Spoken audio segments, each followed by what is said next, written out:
Nothing says Chicago like the L. It's the orange glow of the sunset hitting the steel tracks in the loop, the rhythmic rattle of the train rounding a curve, and the cinematic grit of the elevated line cutting through an alleyway. It is more than just infrastructure. It's the city's identity, standing alongside the Bean and the Sears Tower as a global icon. The L is also so much more than a backdrop for a movie.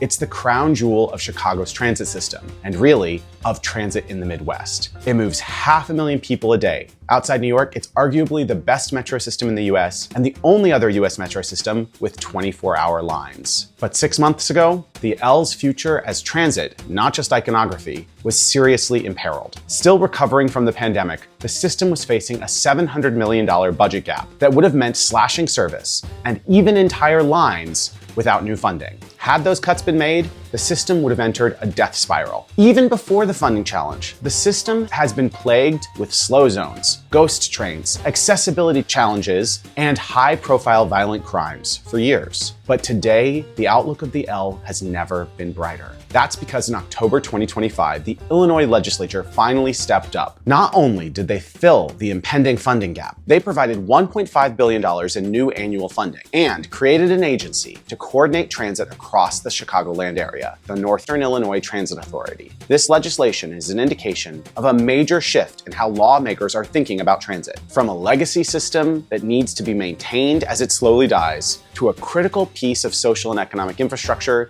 that should be improved and brought into the future. Chicago's L, already iconic, is poised to become world-class. Welcome to Heartland Urbanist. Let's dive in. I'm Matt Caffrey, a dad and an organizer based in Columbus, Ohio. I believe our cities thrive when we build them for people, not just cars. Subscribe to the channel as we explore how we can bring this world-class future to the rest of the Heartland. I've wanted to make this video for years. This is part 3 of a 4-part series on Chicago's transit in response to the passage of the Northern Illinois Transit Authority Act, which we'll discuss more in a minute. Let's start out with the L's humble origins. As a piecemeal project of 19th century speculators and industrialists. Chapter 1, Building the L. The L didn't start as a public service. Like many early metro systems, it was a chaotic collection of competing private companies. Real estate speculators masquerading as railroads. The Big Four, the South Side, Lake Street, Metropolitan, and Northwestern, were building to drive up the value of their own property holdings in the city's periphery. The first line of what is today the L, Chicago and South Side Rapid Transit Railroad, started running on June 6, 1892. It was an elevated steam line running north-south along alleys because they couldn't get permission from the city to run along the streets. Today, that route is the main trunk of the Green Line. This alley L design is why the system feels so intimate and so loud today. By squeezing the tracks behind apartment buildings, a permanent space constraint was baked into the system. It's still a limiting factor over a century later. The next line was opened just the next year in 1893. The Lake Street Elevated Railroad served the west side and now forms the other half of the Green Line, running directly over Lake Street. Then in 1895, the Metropolitan West Side Elevated Railroad built branches to Logan Square, Humboldt Park, Garfield Park, and Douglas Park. These were the first electrified lines in the system, a huge improvement over the dirty steam engines used previously. These segments eventually became the foundation of today's blue and pink lines. Finally, the Northwestern Elevated Railroad, founded in 1900, developed the lines to the north side and eventually Evanston. Today, we know them as red, brown, and purple lines. For a few years, none of these private lines actually entered the downtown business district. They dropped passengers at stub terminals on the periphery because state law required property owners to approve to build over public streets. Then came Charles Tyson Yerkes. He was a ruthless financier who realized that 4 separate lines that didn't connect were less valuable than a network. He forced the rivals to build the Union Loop in 1897, physically connecting the lines into a single ring through the heart of downtown. The loop created perhaps the densest downtown in the world at the time, but it also created a bottleneck that even today limits frequency. The next 40 years were the heyday of the L, but as federal incentives for car-dominated infrastructure and highways ramped up, the L began to decline. By the 1940s, the private companies were in financial ruin. In 1947, the state created the Chicago Transit Authority, or CTA. They assumed control, and one of their first actions was to modernize the fleet from wooden cars to steel. The CTA also oversaw massive infrastructure changes. The State Street Subway, today part of the Red Line, opened in 1943, and the Milwaukee-Dearborn Subway, today on the Blue Line, opened in 1951. These lines were an attempt to relieve overcrowding in the loop by going underground. Later in the 1950s and 60s, the CTA pioneered building rail in the freeway medians, like the Congress branch of the Blue Line, and the 1969 Dan Ryan extension. While innovative, this also stranded riders in the middle of noisy and polluted highways, physically separating them from their neighborhoods by lanes and lanes of traffic. The final major piece of the puzzle arrived in 1993 when CTA opened the Orange Line to Midway Airport and officially renamed all of the routes to their current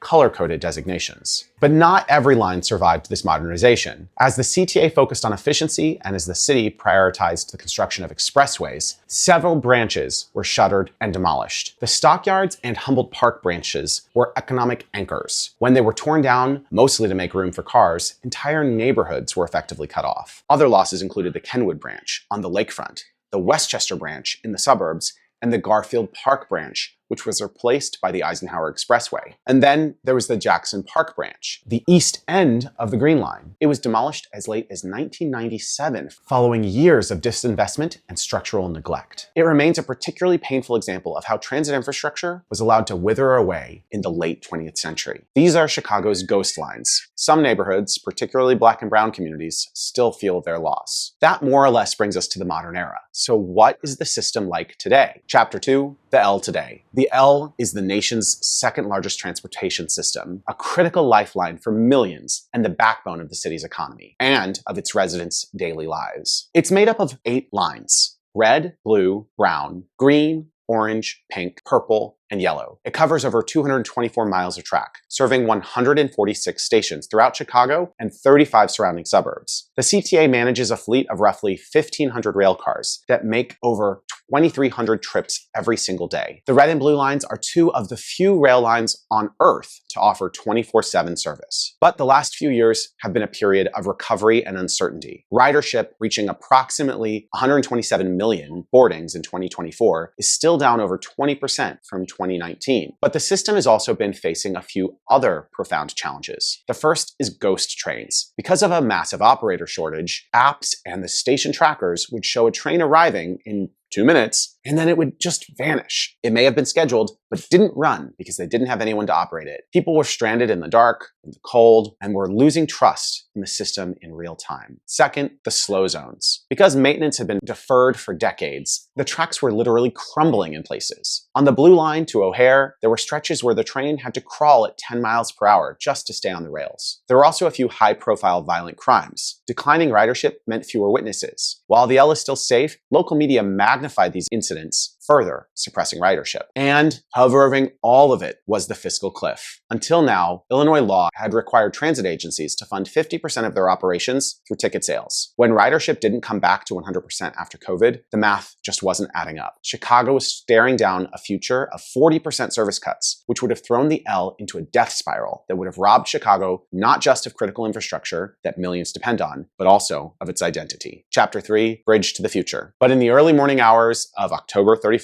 2025, the Illinois General Assembly passed the Northern Illinois Transit Authority Act. This bill is the most significant transit legislation in the Midwest in a generation. It does 3 massive things. First, the money. It provides over $1.5 billion in new, sustainable annual operating funding. This funding, generated through sales taxes on gas and a region-wide sales tax increase, ensures there are no fare hikes or service cuts in 2026. No more fiscal cliffs, no more begging for survival. This money allows the system to hire hundreds of new operators to fix the tracks and more. Second, the reform. It replaces the old, fragmented regional transit authority, which mostly just handed out money to 3 independent and in some cases competing agencies, with the Northern Illinois Transit Authority. Starting June 1st, 2026, there is one board accountable for the whole region. They set the fares, they plan the routes, coordinate the schedules. Third, integration. The law mandates a unified fare system by 2030. No more separate tickets for the Metra commuter rail or the Pace bus. One tap for one region. But But for L riders, the biggest win is that the state finally lowered the recovery ratio to 20%, meaning way less of the system's funding needs to come from fares. Basically, that means the L no longer needs to operate like a for-profit business. It can run like the public service it's always been. So 2026 marks a decisive shift from crisis to renewal. This landmark legislation both funds it and fixes it, moving away from the threat of service cuts and toward a future focused on reliability, accessibility, and growth. Chapter 4, Building the L of the Future. With the fiscal cliff behind it, Chicago is building an L worthy of its people. They're investing $9.2 billion